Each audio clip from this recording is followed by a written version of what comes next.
Good morning and welcome to Rising. We have a great show for you today as always. Happy Christmas Eve Eve. Amber, how you doing? How many Eves can we do? Yeah, I think you got it right. 2 Eves. How you doing today? I'm doing well. I'm excited for Christmas. Me too. I feel like I'm trying to get all the way in the holiday spirit, but it's slowly coming. I mean, it's here. It's hard when you're working up to really the final moment, but I'm starting to feel it. I love the decorations we have on set. I think we're getting close. Okay, we're almost there.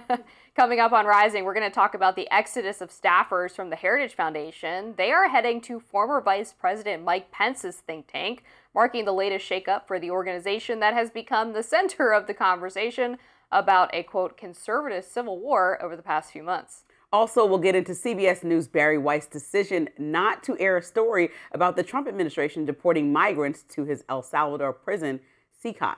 But first, Lindsey, what's in your lens? Yeah, let's talk about it. So, Elise Stefanik, she didn't just drop out of New York's governor's race. She walked away from the entire political bet she's been making for years. On paper, her exit came wrapped in familiar language: family, timing, strategy. In a post on X, Stefanik pointed to a potentially bruising primary and wrote that, quote, "As we have seen in past elections, while we would have overwhelmingly won this primary, it's not an effective use of our time or your generous resources to spend the first half of next year in an unnecessary and protracted Republican primary, especially in a challenging state like New York." Now, Stefanik was already facing long odds. Democrats outnumber Republicans 2-1 in New York, and the state hasn't elected a Republican governor in more than 2 decades. A midterm election year wasn't likely to help, but structural math is not what ended this campaign. Power dynamics did. For years, Stefanik built her political identity around proximity to Donald Trump. She reshaped herself, branded herself a, quote, ultra MAGA, and played the loyalist role with discipline. That loyalty, she believed, would pay off. Well, it didn't.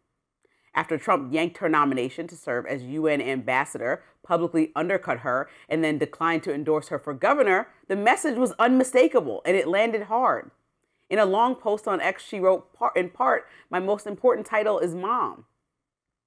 That line matters not because it's insincere, but because it's the soft landing after a series of very public political blows. Donors were left frustrated, allies confused, and Stefanik herself appeared for the first time politically untethered. To critics, this moment felt like consequence. Representative Don Beyer, a Democrat of Virginia, put it bluntly to the New York Times a year ago, quote, "My greatest disappointment is Elise Stefanik, who should know better. She went off the deep end." What Stefanik's fall really crystallizes is the ceiling of MAGA loyalty. Trump can elevate you overnight. He can also leave you stranded just as fast. And he doesn't have to explain himself either way. That became an unavoidable reality during one of the most striking moments of this saga, involving New York City Mayor-elect Zohran Mamdani. Stefanik attempted to make Mamdani the face of the far left, even referring to him as a, quote, jihadist. But when Trump was asked to back her up, standing right beside Mamdani after their Oval Office meeting, he didn't just refuse, he dismissed the attack and told a reporter, quote, "You really have to ask her about that. I met with a man who was a very rational person."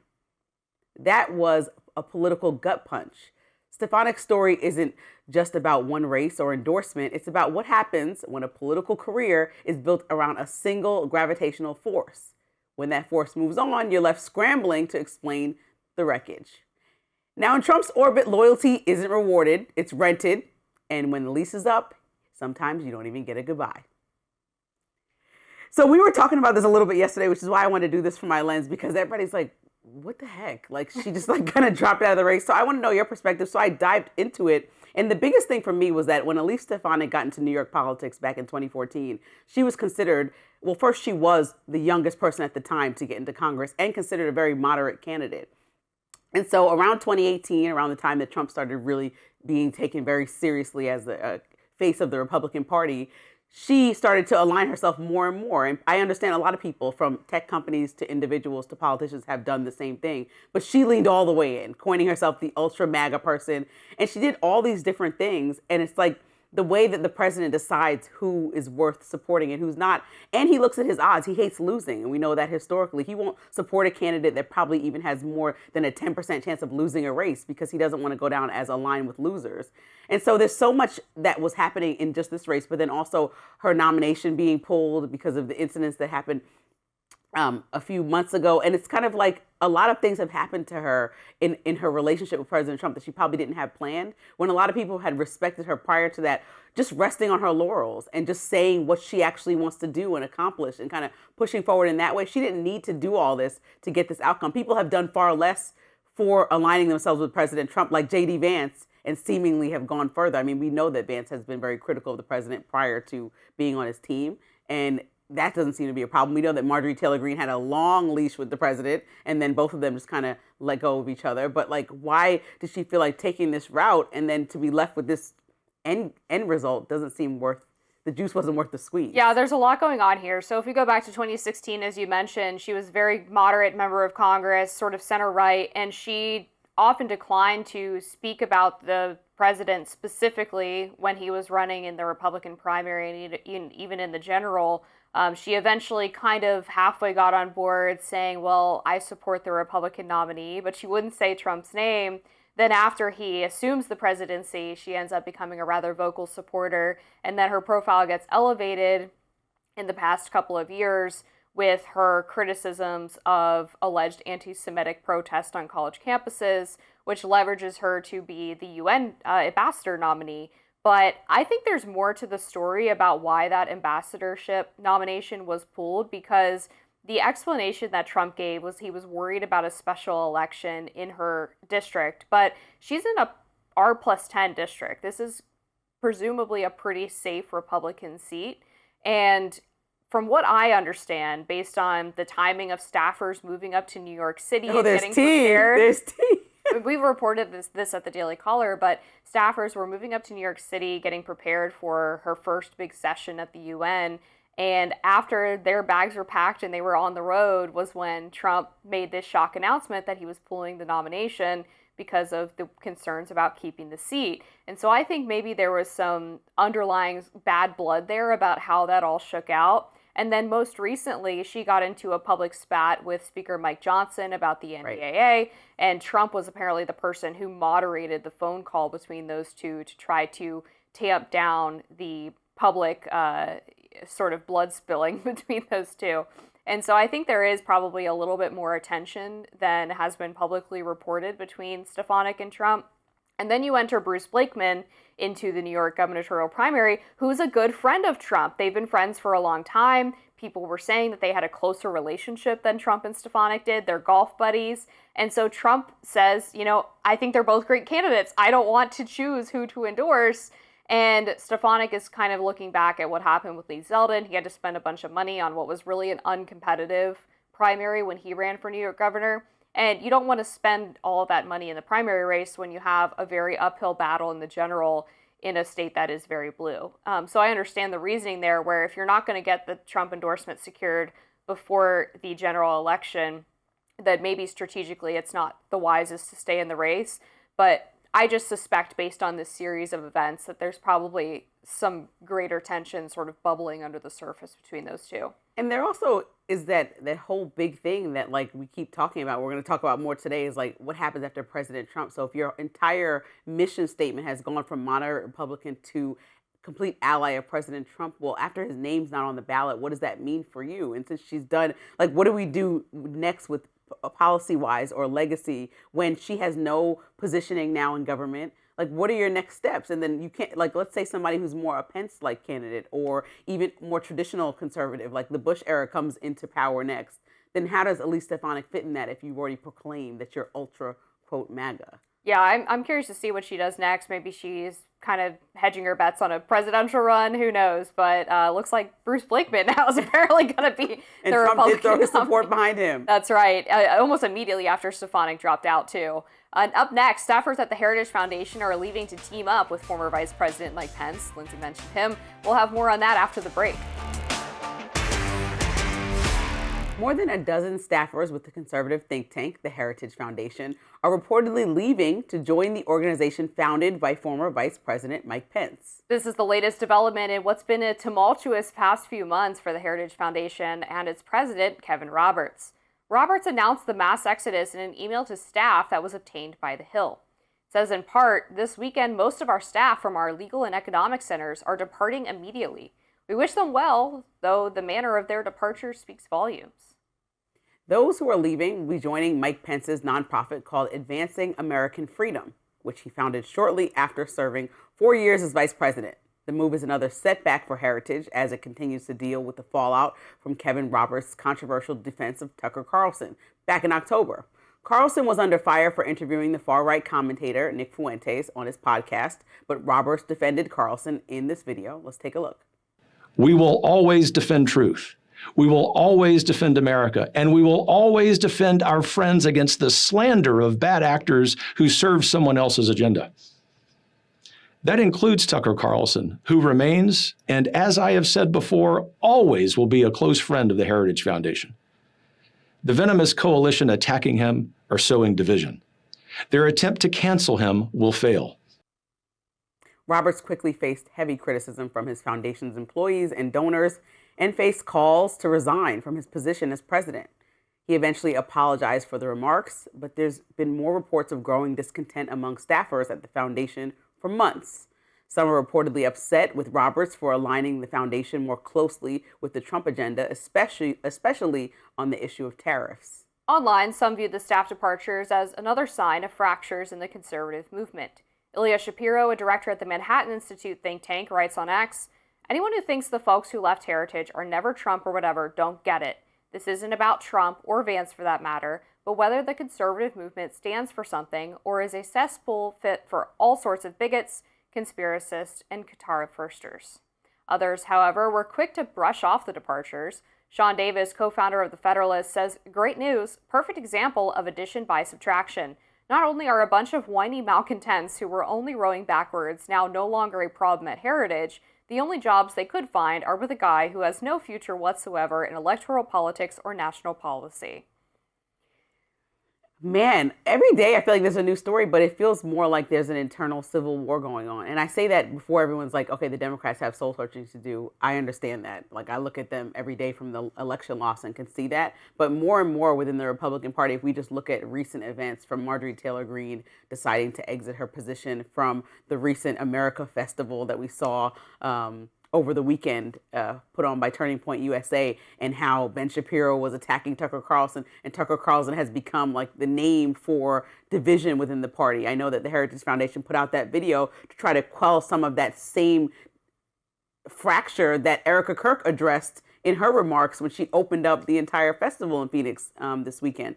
And so I think about this is like about the old school Republicans versus new school, maybe populism, Trump Republicans. But then it's also about, and I think a really important part of this is that cesspool that they're referring to, of people that might be in any party, but particularly in this case, we're talking about within the Republican Party that do consider themselves racist, that say things like Nick Fuentes, that will, elevate speech that's hateful and, attacking communities for no reason. And I think that when you embrace that type of language within the discourse and act like it's normal, but like, oh, this other thing that they said is fine, but this stuff we're just going to ignore.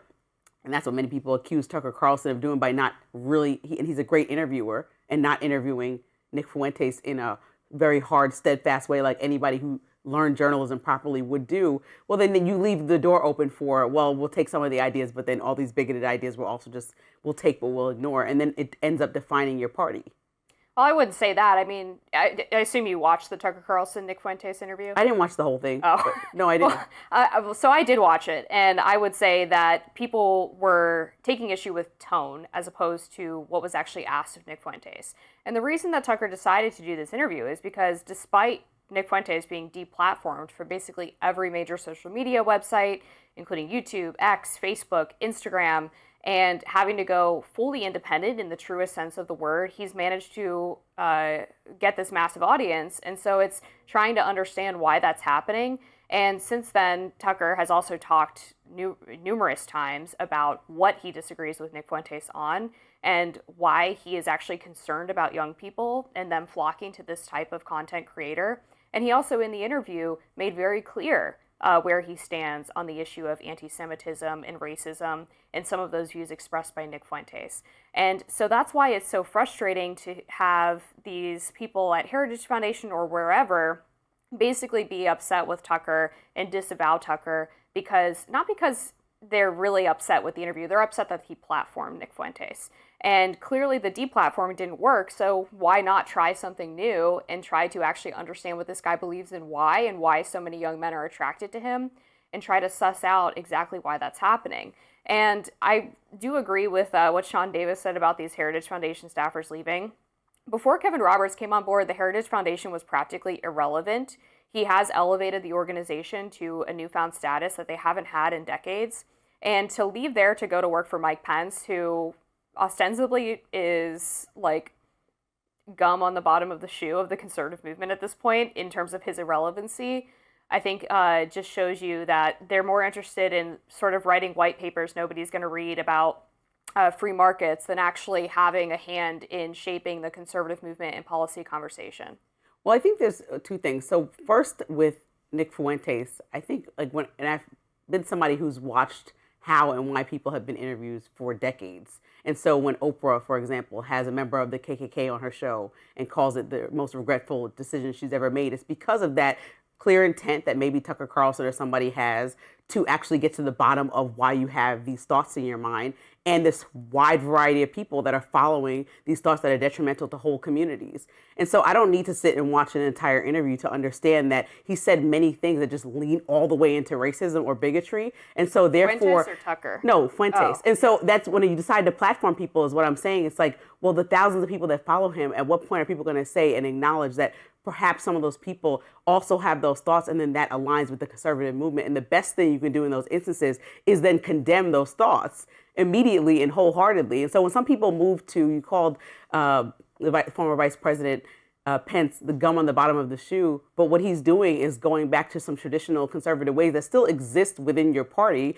I mean, there are several people that still want to back away from supporting international countries, which is what his organization is looking at, like taking some support out of Ukraine. There's still some people that want to operate in free markets, that don't want to do these tariffs and move forward in this way. So outside of the people that are arguing with the Heritage Foundation regarding Nick Fuentes and anti-Semitism, there's a whole bunch of policy considerations that President Trump doesn't ideologically align with the historical Republican that still exists in the party, that are frustrated that he's just kind of doing whatever he wants, because that's what Trump has and always does, do whatever he'd like to do, as opposed to what his entire party is looking to do. This is why all the infighting is happening. Yeah, I mean, there is a legitimate policy debate happening, but it's not like Trump came out of nowhere, right? He was speaking to a forgotten voter base whose concerns hadn't been represented by a politician in a really long time, and who didn't feel like either party was really speaking to their concerns. And so this populist movement wasn't just a personality called around Trump. There's actually a new Republican Party with a bunch of mid and low propensity voters who did not feel that they had a voice in the system. And so that doesn't just go away when Trump leaves, right? I mean, those voters have to go somewhere. And so the question, I think, for the Republican Party is more about how do we keep that coalition together and make sure that those working class voters who felt a new draw to the GOP are going to stick around. And if it's going back to the Mike Pence era of sort of more hawkish neoconservative combined with free market policy, those people aren't going to be interested in sticking around. Yeah, it's an uphill battle for sure. Next on Rising, there's speculation that the U.S. could be considering adopting a new childhood vaccine schedule, but it could have some domino effects. Don't go anywhere. Mayhem could be on the way for children's vaccines. According to new reporting, vaccine manufacturers could face litigation they've been protected from if the United States decides to adopt a new childhood vaccine schedule. The Trump administration could be planning to propose a new schedule in the new year, according to a source familiar with the matter, and could be in sync with President Trump's directive to, quote, align recommendations with, quote, practices from peer countries. There is speculation that Health and Human Services Secretary Robert F. Kennedy Jr. wants to endorse Denmark's child vaccine schedule, And a recent CDC advisory committee hearing featured a presentation on the Danish schedule, according to Axios, which recommends immunization for only 10 of the 17 diseases on the U.S. list. Senior HHS officials told Politico that a press conference set for last week that was supposed to be about the Danish schedule was canceled last minute because it could have been politically risky. Now, adopting a lighter schedule could have a snowball effect. It could lead to a decrease in the number of children who receive the non-recommended vaccines and a rise in the prevalence of those diseases. It would also undo the federal protections that have safeguarded vaccine manufacturers for years. Vaccine critics say the protections remove the incentive for drug companies to put out safe products. Former FDA Commissioner Scott Gottlieb warned that, quote, if we go to the Danish model and we end vaccination or substantially reduce vaccination for these diseases, we're going to see them resurge and we're going to have to build new pediatric hospitals. I get the concern from parents regarding vaccines when you see even one case, let's say that RFK points to, of like a child vaccine linking to autism or Tylenol causing issues for a mom. I totally understand people having their own concerns and doing their own due diligence, talking to their doctors. I just think that the state of kind of chaos, or maybe it's a silent chaos because there's so many other things going on in our country, going on with people that are trying to figure out whether or not to get their children vaccinated. We know about the issue in Texas of the young kid, I believe 6-year-old, that died of measles.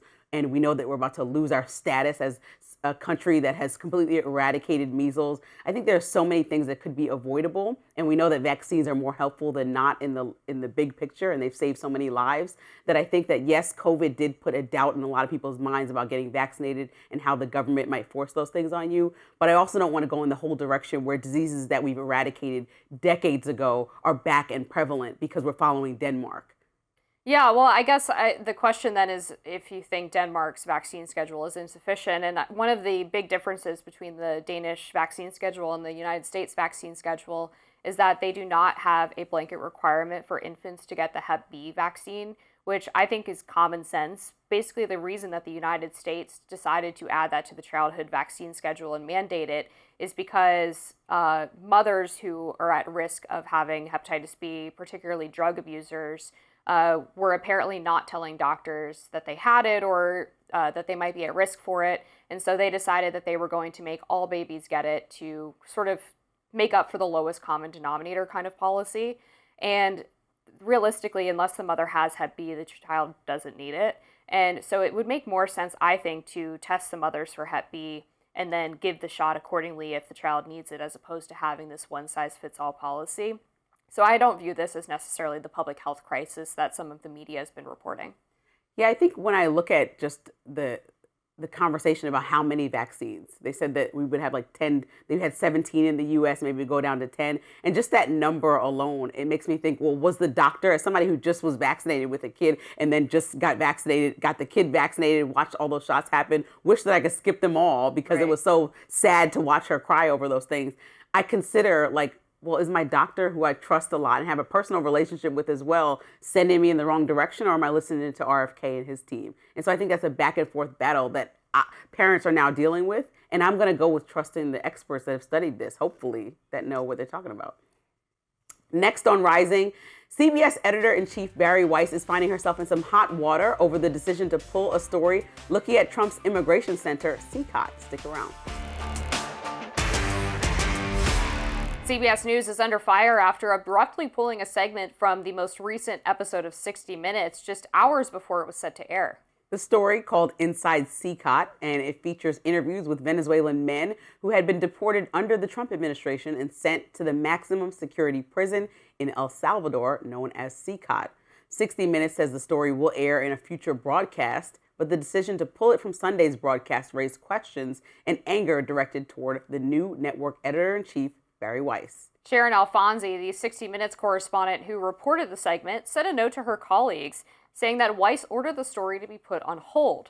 In the note, Alfonsi writes, "Our story was screened 5 times and cleared by both CBS attorneys and standards and practices. It is factually correct.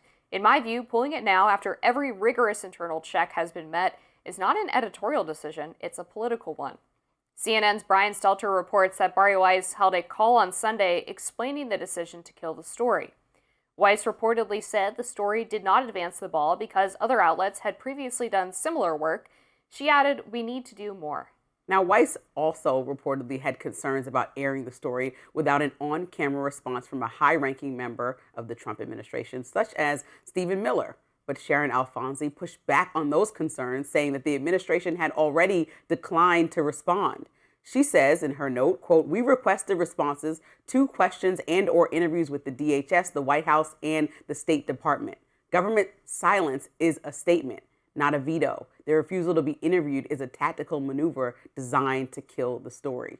If the administration's refusal to participate becomes a valid reason to spike a story, we have effectively handed them a, quote, kill switch for any reporting they find inconvenient."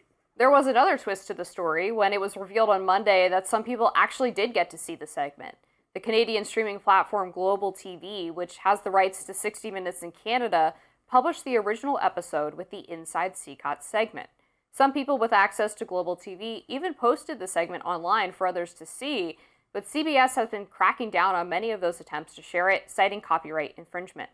Now, the move to pull the story was criticized online by journalists and lawmakers alike. California Congressman Ro Khanna says in a post on X, quote, "A free press isn't free if stories get shelved just because the powerful won't talk. CBS pulling the CECOT story on Venezuelan deportees sent to El Salvador's brutal prison erodes trust. We are losing trust that government and media serve us, not the elite." And writer Ryan Grimm says, quote, "The next time Bari Weiss assigns a story about October 7th, I wonder if the reporter will push back and say, sorry, that's old news. We can't do it without Hamas on camera."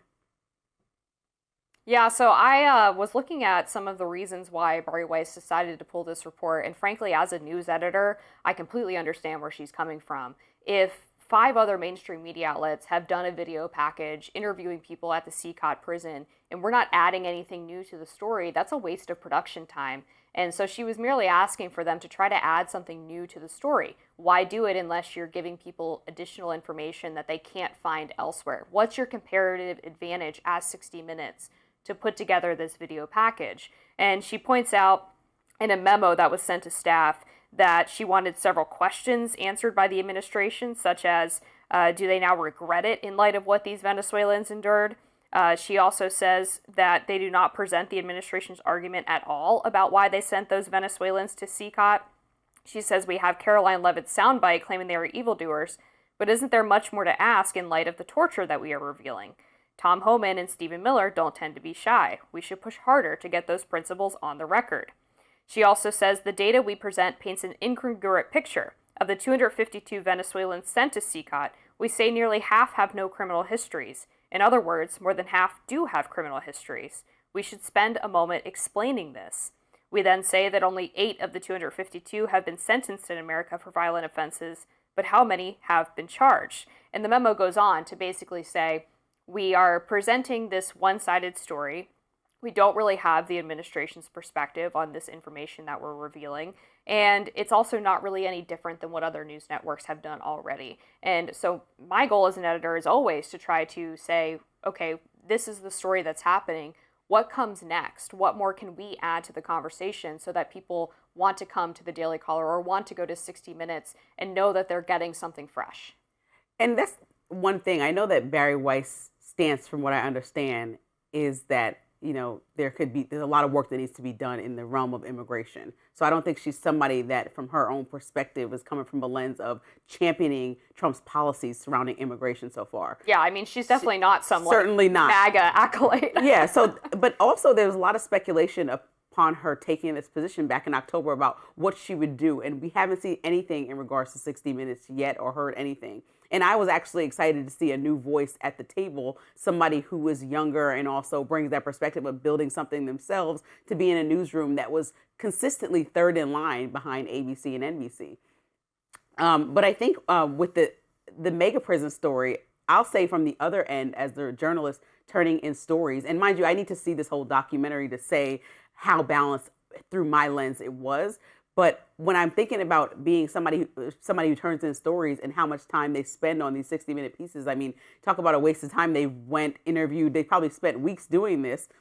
And if you reach out to, and the reporter named each person and entity they reached out to ad nauseum trying to connect with Department of Homeland Security, the president. And they're like, silence is not an option when obviously all three entities have talked to CBS historically or in the past and have a conversation and open dialogue. So a non-response, I'm assuming after enough attempts that are proved valid that she can easily share with Bari Weiss, is also not responding. So the story shouldn't be held up because you want to ignore the story. And just because you tell the same story twice doesn't mean there's not nuance there with this perspective and testimonies of the different people that are being transported to this maximum security prison. And so I think, there's a process at CBS, having journalist friends that work there, and even listening to Mika Scarborough, who's worked there, Mika Brzezinski, who's worked there on Morning Joe.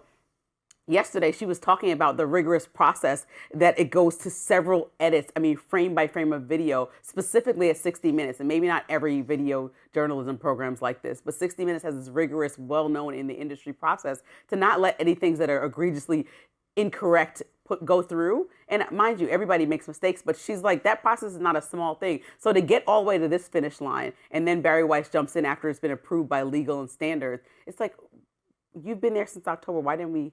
If you felt strongly about wanting to know what the story was, perhaps we could have caught that ball a little bit earlier. Perhaps. I will say, I oversee all of the original reporting at the Daily Caller. So any enterprise piece, which is, sort of the print equivalent of what 60 Minutes is charged with doing, which is original reporting.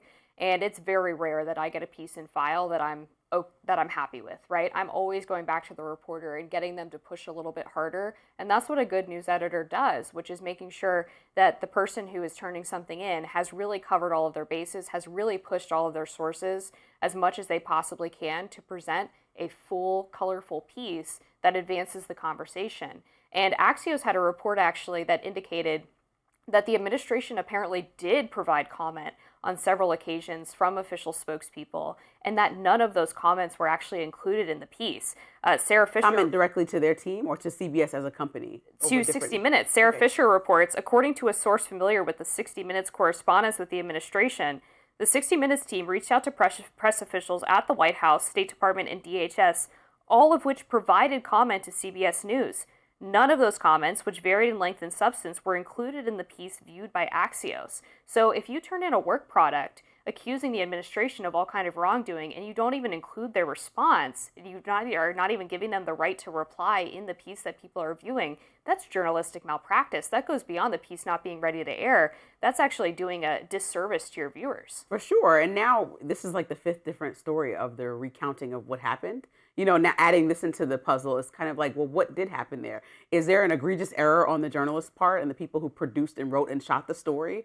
Did they do their due diligence and it was included in the story and we haven't watched this piece yet to see if all 10 minutes did cover their response to the degree that it wasn't? Even if the president did give a short response, like, none of that is true. Was that in there? Or the president's team said this to say, like, we just don't know. And I think that they might as well release it with whatever context as soon as possible so that people and the viewers at home can get that context, or now that it's on the national stage and everyone's talking about it, the president should just respond directly. Every time he speaks to the public after the holiday season, he has an opportunity to respond, and we have his response on record. They can pull that if he doesn't want to talk directly to CBS and let the public decide what they feel about this story. We'll see if somebody asks him about it. I hope they do. Next on Rising, the Department of Homeland Security is offering what they're calling a holiday deal for immigrants who are in the U.S. illegally to self-deport. Stay with us. Homeland Security Secretary Kristi Noem is offering a last-minute holiday incentive for immigrants who are in the U.S. illegally to self-deport.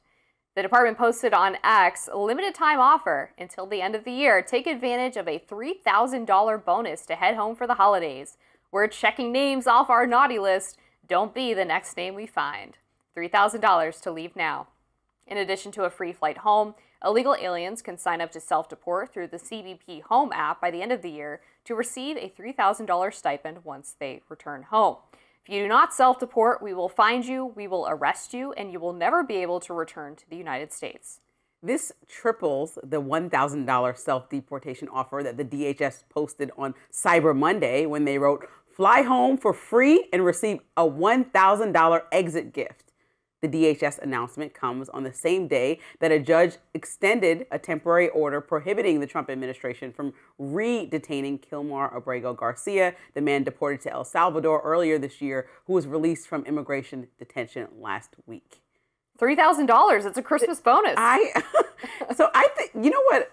When you read it like so spot on, because I feel like that doesn't feel like a real thing for a serious matter that we're addressing. Like $3,000, and I've even seen the commercial because I've had on like Telemundo or another channel, Univision, and they literally are running this commercial for $1,000 on there. Like, just go home now, or on the radio I'll hear it sometimes.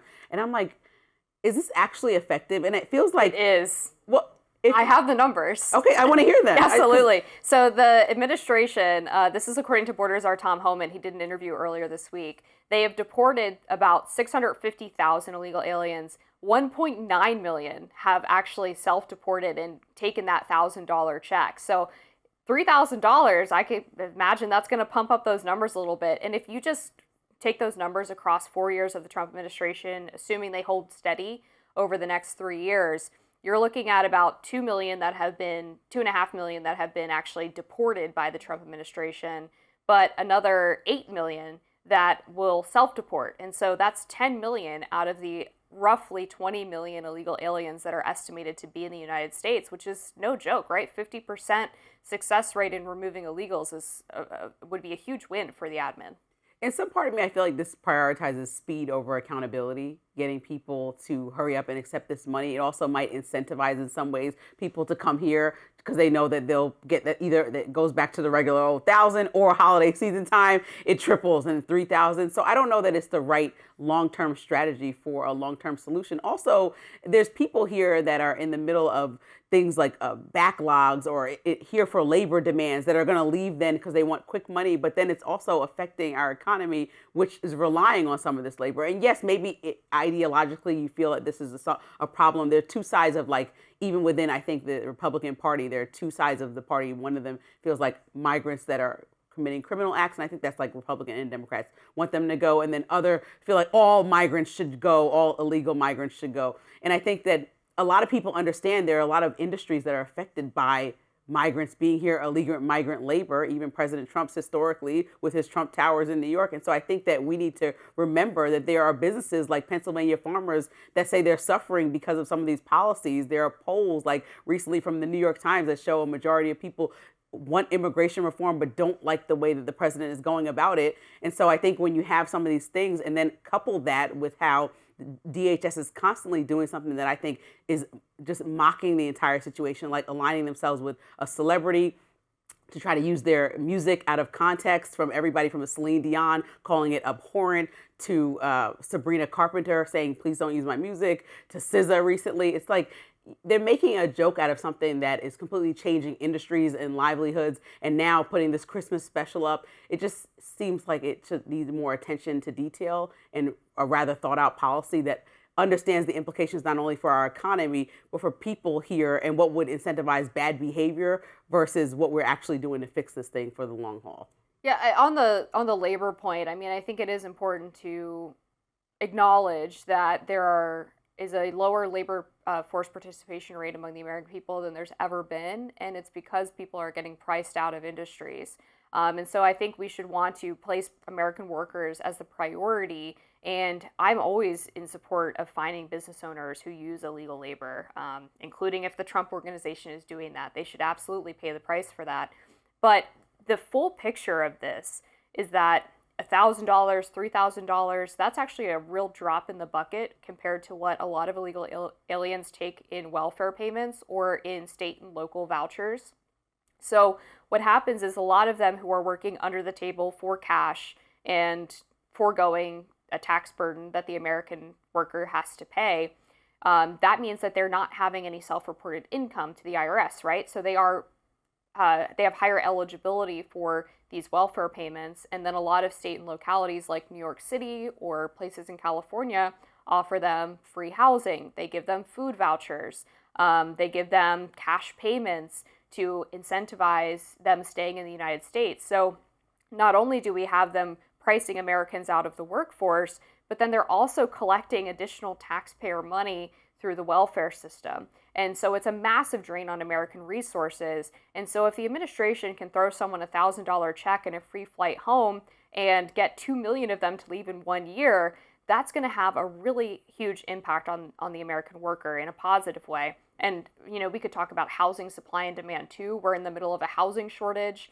Certainly having 20 million illegal aliens who are driving up rent prices, according to a recent HUD report, is something that is a huge drain on the American people too. But we can't ignore that it's DHS spends a ton of money on, at least earlier this year, what they were doing with these raids. They end up costing millions of dollars to go in and raid these factories and have all these ICE employees positioned in different parts of the country doing, their work to the extent that's beyond what we've been doing historically. And so we're spending millions of dollars there to try to get migrants out of the country. No, and that's why the self-deportation is so brilliant, because it's a one-time payment, right, of $1,000 or $3,000, and you reduce the drag on DHS resources to do those raids. But there's also a benefit of having migrants here that are trying to go through the process. Some people that are illegal are still going through a process to try. And yes, the crime that people argue is that you shouldn't have come here illegally. But once people are here, there's some people that are contributing positively to society and going through the right paperwork to try to make their stay valid and contributing to our society, paying money, paying taxes, and contributing in those ways. And so it's like, do we really want to tell everybody to get out of America in that way and become the country that's very isolationist to these people that have given so much to different communities? I mean, the argument always gets painted with this broad stroke brush, like immigrants are just here terrorizing the neighborhood. And that's wholly never really been the case. And so I think when we look at the numbers in a variety of studies of how immigrants are contributing to our society, they're more positive than good. And we talk about crime. All of those studies do show, though, that they take more in taxpayer dollars than they contribute to the system. But even still with the $1,000, I don't think that I believe, and I would love to see Tom Homan's studies. I don't just take his word for it, honestly. But if he is saying that 1.9 million people have left, I'd love to see how much they've actually paid these people. Because if I was a migrant, based on how the behaviors of the last year, I wouldn't think that my $1,000 check, because the stipulation is we'll pay you once you get to wherever you're going. How do I know that check's coming?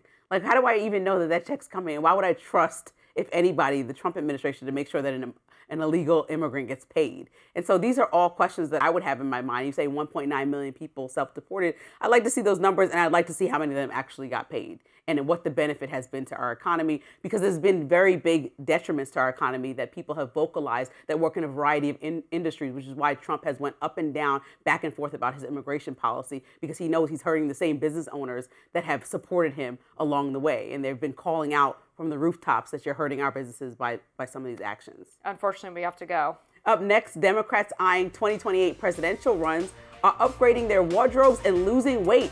We'll tell you more. Stick with us. Are Democrats losing weight, upgrading their wardrobes, and changing hairstyles ahead of 2028?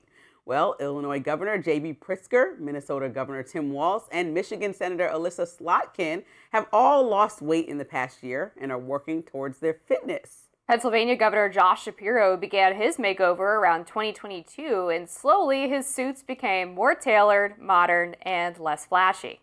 And after the 2024 election ended, former Transportation Secretary Pete Buttigieg began cultivating a beard with likely aim to win back male voters. Meanwhile, during a speech at Turning Point USA's America Fest 2025, Vice President J.D. Vance took a jab at Democratic Representative Jasmine Crockett, calling her appearance fake. Let's listen. And Jasmine Crockett.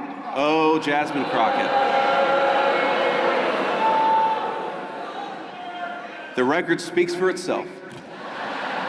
She wants to be a senator, though her street girl persona is about as real as her nails. Crockett fired back at Vance, writing on X in part, quote, "Imagine commenting on someone's nails while at the same time ignoring that the only reason you got your political dream job was because your boss incited a violent mob who wanted to hang your predecessor for, I don't know, honoring his oath to the Constitution." Should we start with the makeovers? I think, you want to present your best foot forward. So I totally understand why people get in slim, trim, or whatever they want to do. New makeup, new wardrobe. Yeah. I totally get that. Mike Pompeo lost a bunch of weight. But so did J.D. Vance. And J.D. Vance and Chris Christie. It's the norm. It's the signal that you're planning something. So is there like a boot camp like we see in like the movies or like in oh my gosh, what's the show with Kerry Washington?